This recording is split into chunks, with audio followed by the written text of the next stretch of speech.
Hello students, welcome to the third video of this playlist of this chapter Chemical Reactions and Equations.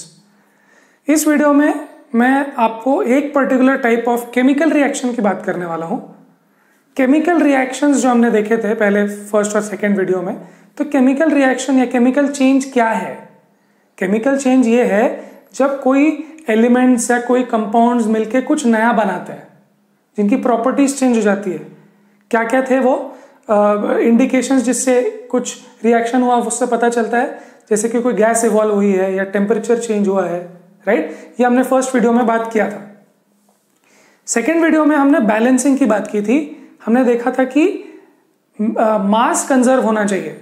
जब भी आप reactions करो तो मास conserve होता है, तो जब आप उसको बैलेंस करना चाहो तो जस्ट मेक श्योर दैट इधर जितने एटम्स हैं उधर भी उतने ही एटम्स हैं, इधर जितना मास है उधर भी उतना मास है. मतलब रिएक्टेंट साइड में, जैसे फॉर एग्जांपल ये रिएक्टेंट्स है, ये प्रोडक्ट है, तो रिएक्टेंट साइड में जितने एटम्स है उधर भी उतने ही एटम्स होने चाहिए. क्लियर? सो ये हमने फर्स्ट और सेकंड वीडियोस में देखा था. अभी हम देखने वाले हैं कि रिएक्शंस के टाइप्स कौन से. तो आप देख ही रहे हो, ये लिस्ट मैंने बनाई है. तो रिएक्शंस के टाइप्स कौन से हैं? So they are broadly classified into 5 types. Okay, reactions मतलब क्या? जिसमें कोई केमिकल चेंज हुआ हो. तो यहाँ केमिकल चेंज होने के 5 उन्होंने क्लासिफिकेशन किए हैं. तो पहला क्लासिफिकेशन देखो, मैं रफली बता रहा हूं. In this video we will only talk about combination, okay, and exothermic भी उसमें इंक्लूडेड होगा. तो देखते हैं. तो कॉम्बिनेशन रिएक्शन में आपको दिख रहा होगा, राइट? जनरली दिख रहा होगा क्या हो रहा है. कॉम्बिनेशन रिएक्शन में जब आप इन दोनों को कंबाइन कर रहे हो तो एक प्रोडक्ट मिल रहा है. क्लियर? सो यहां कॉम्बिनेशन रिएक्शन में क्या इंपॉर्टेंट है? रिएक्टेंट्स मिलके एक प्रोडक्ट बना रहे हैं. ओके, कंबाइन हो रहा है, कॉम्बिनेशन. ठीक है, दैट्स इन शॉर्ट. बाकी हम डिटेल में तो बात करेंगे. डीकम्पोजिशन, डीकम्पोज होना मतलब टूटना, ब्रेक डाउन होना. So when this one reactant, देखो यहां जो होते हैं वो रिएक्टेंट होते हैं जो रिएक्ट करते हैं. ओके, तो जब ये रिएक्ट करते हैं सनलाइट के प्रेजेंस में जब ये डीकम्पोज होते हैं, सो वन रिएक्टेंट बिकम्स 2 और मोर प्रोडक्ट्स. तो ये देखो 2 प्रोडक्ट्स बन गए. Okay, these equations are not balanced. अभी मैं सिर्फ आपको स्केलेटल इक्वेशंस बता रहा हूं. बैलेंस वगैरह सब कुछ डिटेल में हम बात करने वाले. डिस्प्लेसमेंट रिएक्शन में अगर आप देख रहे होंगे तो if you just observe what is happening, यहां पर CuSO4 है. मतलब ये जो SO4 सल्फेट आयन होता है, रेडिकल होता है, इसके साथ में कॉपर जुड़ा है. पर आप देखो वहां पर क्या हुआ, वहां पर वो सल्फेट के साथ में आयन जुड़ा है, कॉपर को उसने डिस्प्लेस कर दिया. देखो डिस्प्लेस कर दिया. सो बेसिकली क्या हो रहा है कि वहां पर 2 दोस्त थे, ये और ये. सो कॉपर और सल्फेट ये दोस्त थे, कॉपर सल्फेट बनाए हुए. यहां से आयन आया और सल्फेट को लगा कि कॉपर से अच्छी दोस्ती तो मैं आयन के साथ कर सकता हूं, तो उसने अपनी कॉपर के साथ दोस्ती तोड़ दी. कॉपर को बोला तू जा, और सल्फेट ने आयन के साथ दोस्ती कर ली. सो बेसिकली आयन ने कॉपर को डिस्प्लेस कर दिया. ठीक है, so this is in short displacement reaction. उसके बाद डबल डिस्प्लेसमेंट. सो डबल डिस्प्लेसमेंट बेसिकली यहां पर 2 दोस्त थे, यहां पर 2 दोस्त थे.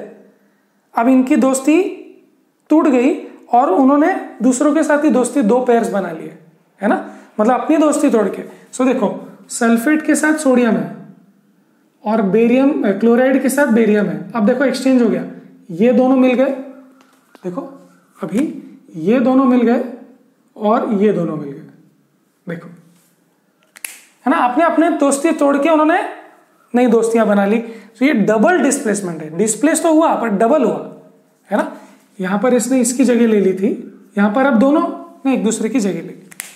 रेडॉक्स रिएक्शन के बारे में डिटेल में हम बात करेंगे, बट रेडॉक्स का मतलब होता है reduction plus oxidation, red aux.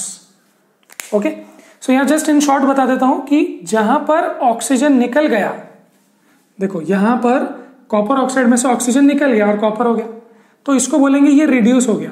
Oxidation नहीं हुआ उसका, ऑक्साइड ऑक्सीजन निकल गया तो रिड्यूस हो गया. ओके, और किसको ऑक्सीजन मिला? ऑक्सीजन किसको मिला? हाइड्रोजन को. तो ये चीज हो गई ऑक्सीडाइज्ड, ऑक्सीजन मिल गया. Okay, so this is in short the number of the 5 types of reactions. अब एक्सोथर्मिक और एंडोथर्मिक भी एक अलग से हम लोग बात करते हैं। इसी में कुछ कुछ रिएक्शंस एक्सोथर्मिक एंडोथर्मिक होते हैं। सो पहली बात समझो, थर्मिक मतलब क्या?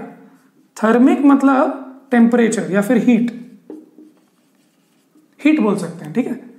तो थर्मल, थर्मोडायनेमिक्स की बेसिकली बात क्या होती है? हीट होती है। क्लियर?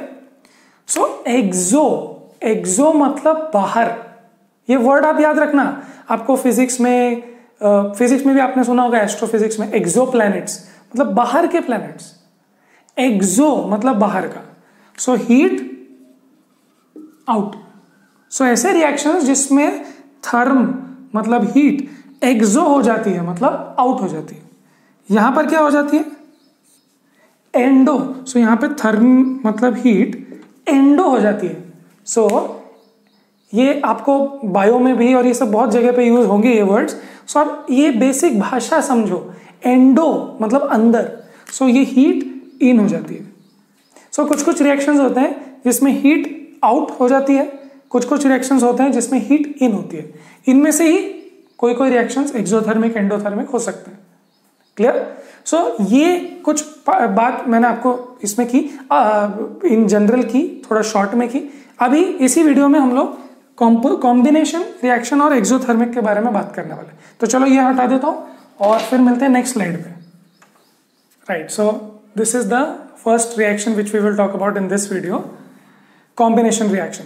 तो हमने इसके पहले थोड़ा सा देखा ही था कॉम्बिनेशन रिएक्शन में क्या होता है। एक बार इसका डेफिनेशन देख लेते हैं कि टू और मोर रिएक्टेंट्स याद करेंगे जो एरो के इस तरफ होता है, रिएक्ट करता है।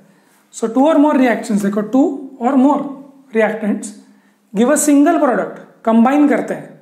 ये बहुत इंपॉर्टेंट है, आपको याद रखना है कि सिंगल प्रोडक्ट बनता है।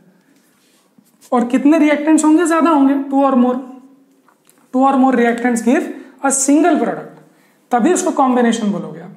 राइट? तो इसके कुछ एग्जांपल्स हैं, जैसे carbon if you burn, so this is basically burning of coal. जिस कोल में बहुत सारी चीजें होती है वैसे मिक्सचर्स, बट कोल में जो बेसिक इंग्रेडिएंट है वो कार्बन। और अगर आप जलाते हो कोल को तो क्या जलता है generally? Carbon. So when you burn this in presence of oxygen, in presence of air, you get CO2। Okay, complete burning हुआ तो CO2, इनकम्प्लीट बर्निंग हुआ तो CO भी बनता है। ठीक है? So this what is written here is the states of reactants and products. मतलब यहाँ पे कार्बन सॉलिड फॉर्म में लिया है मैंने कोल, ऑक्सीजन गैस के फॉर्म में अवेलेबल है, और जो उसके प्रोडक्ट बनता है वो CO2, वो गैस फॉर्म में होता है, वो निकल जाता है। क्लियर? और बेसिकली जो हीट भी निकलती है उसकी बाद में, वो हीट हम लोग यूज करते हैं। राइट? जो गर्म करते हैं, आप जलाते हो तो हीट निकलती है, that heat you use to cook food और मे बी ट्रेन चलाने के लिए, जो भी। ठीक है? Then another combination reaction is hydrogen plus oxygen gas. तो हाइड्रोजन गैस और ऑक्सीजन गैस को आप इलेक्ट्रिसिटी पास करो, अगर electric current, if you pass electric current then you get water in liquid form. So ये स्टेट्स भी दिए हुए हैं उनके। क्लियर? तो देखो, टू और more products combine to form a single, sorry, two और more reactants, my bad, two और more reactants combine to form a single product. Now ये दो तो एग्जांपल्स हैं और बहुत सारे एग्जांपल्स हो सकते हैं, बट अभी देखो, अभी जो एक एग्जांपल देने वाले उसके थोड़ा सा हम लोग ट्रांजिशन करेंगे नेक्स्ट पॉइंट पे। वो ये कि quicklime calcium oxide. Okay, calcium oxide is used in many things, in making cements, food additive, petroleum industry में, स्टील इंडस्ट्री में, बहुत जगह पे ये यूज होता है। अभी देखो हम लोग क्या करने वाले हैं इसके साथ। अगर आप कैल्शियम ऑक्साइड सॉलिड फॉर्म में लो, क्विक लाइम जिसको बोलते हैं, और इसमें पानी मिला दो, so what do you get? You get calcium hydroxide, जिसको स्लेक्ट लाइम बोलते हैं। तो ये क्विक लाइम था, ये स्लेक्ट लाइम है। ओके, इंपॉर्टेंट बात समझने की ये है कि ये एक पेस्ट बनता है, एक्वस सोल्यूशन बनता है, एक पेस्ट बनता है, और जब आप उसको पानी मिलाओगे तो हीट निकलती है बहुत। सो बेसिकली आप एक कंटेनर में कैल्शियम ऑक्साइड का पाउडर है, उसमें पानी मिला रहे हो, then you feel it from outside, you will feel that वो गर्म हो रहा है, ओके, तो ये जो गर्म हो रहा है इसको हम लोग बोलते हैं एक्सोथर्मिक रिएक्शन। ये एक्सोथर्मिक है, एक्सो मतलब बाहर, थर्मिक मतलब हीट, सो हीट बाहर, ये हीट बाहर हो गई। क्लियर है? तो ये गर्म हो गया, फील्स हॉट। सो देखो फिर से, क्विक लाइम को आप पानी मिला दो तो आपको स्लेक्ट लाइम मिलेगा। ओके, अब इस स्लेक्ट लाइम को आप दीवार पे लगा दो, दीवार पे लगा दो। ओके, मैं बता रहा हूं कैसे करना। इस कैल्शियम ऑक्साइड को आपने लिया, उसमें पानी मिलाया, आपको ये मिला, ये गर्म हो गया, एक्सोथर्मिक रिएक्शन। ना इसका करना क्या है, देखो ये तो कॉम्बिनेशन रिएक्शन हुआ ना, दो चीजें मिलके एक प्रोडक्ट मिला है। क्लियर? तो ये कॉम्बिनेशन रिएक्शन। बट इसका और इंफॉर्मेशन क्या दिया है बुक में, देखो इसको आप यूज कर सकते हो एज वॉल पुट्टी। ठीक है, व्हाइट वॉश करने के लिए दीवार आप यूज कर सकते हो इसको। तो कैसे, आप इसको बस दीवार पे पेस्ट कर दो, ओके, और रहने दो उसको वहीं। तो इस रूम में जो कार्बन डाइऑक्साइड है, ठीक है ना, मैंने जो एक्सहेल किया, कार्बन डाइऑक्साइड होता है एटमॉस्फेयर में, तो जिस कार्बन डाइऑक्साइड है वो इसके साथ, जो आपने दीवार पे उसको पेस्ट कर दिया ना, उसके साथ कार्बन डाइऑक्साइड मिलके कैल्शियम कार्बोनेट बनता है और थोड़ा सा पानी रिलीज होता है। आप देखते हो थोड़ा सा गीला हो जाता है वो दीवार। आप बोलते हो गीला कैसे हो गया, तो ये रिएक्शन हुआ, गीला हुआ मतलब ये रिएक्शन हुआ और थोड़ा सा पानी रिलीज हुआ। So we are not saying that this is combination reaction.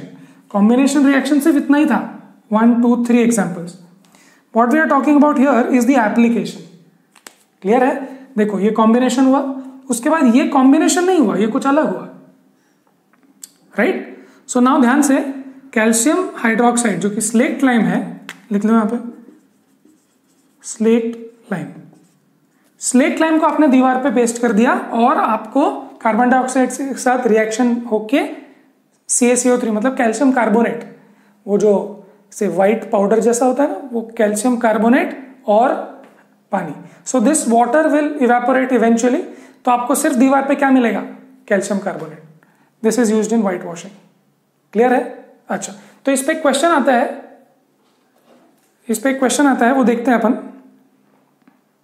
Question number 1 है, देखो। Yes, so what they are asking is solution of a substance X is used in white washing. ठीक है, तो व्हाइट वॉशिंग के लिए कौन use होता है, तो एक्चुअली आप बोल सकते हो ये भी यूज हो रहा हो शायद, या फिर ये यूज हो रहा हो, है ना। तो ये भी व्हाइट वॉशिंग के लिए इवेंचुअली यूज हुआ या फिर ये भी यूज हुआ। तो अब देखो वो क्या बोल रहे हैं कि a solution of substance X is used in white washing. तो अब आगे देखते हैं क्या बोल रहे हैं, name the substance X and write its formula. Okay, तो और एक नेक्स्ट क्वेश्चन देखते हैं, write the reaction of substance X named above, जो आप X बोल रहे हो, अबव विद वाटर, मतलब you have to find X और उसका रिएक्शन पानी के साथ। तो मुझे बताओ इनमें से किसका रिएक्शन पानी के साथ हो रहा है, क्या रिएक्शन हो रहा है, ये इसका रिएक्शन हो रहा है ना। Clear? So what were they asking, find the substance X used in white washing of walls. Okay, वो पेस्ट करने में, व्हाइट कलर करने के लिए। तो आप बोलेंगे ये हो रहा है कि ये हो रहा है, अच्छा ये भी हो सकता है डायरेक्टली, बट इनिशियली आपके पास क्या होता है, इनिशियली आपके पास यही होता है। सो आप क्या बोलोगे, this is used in white washing, इसका रिएक्शन पानी के साथ हुआ और पानी के साथ रिएक्शन होके ये हुआ, and then we pasted this on the wall. Okay, so again what is the question, a solution of substance X is used for white washing. Basically ये इसका सोल्यूशन बना दिया, name the substance X and write its formula. Okay, so इसका ये मिल गया अपने को, इसका फॉर्मूला कैल्शियम ऑक्साइड है। Write the reaction with water, so ये रहा रिएक्शन विद वाटर। क्लियर? तो सब कुछ आपके सामने ही है। ओके, अब मैं इसको हटा देता हूं और हम लोग बात करेंगे एक्सोथर्मिक रिएक्शन के बारे में। 2-3 और एग्जांपल्स लेंगे एक्सोथर्मिक रिएक्शंस।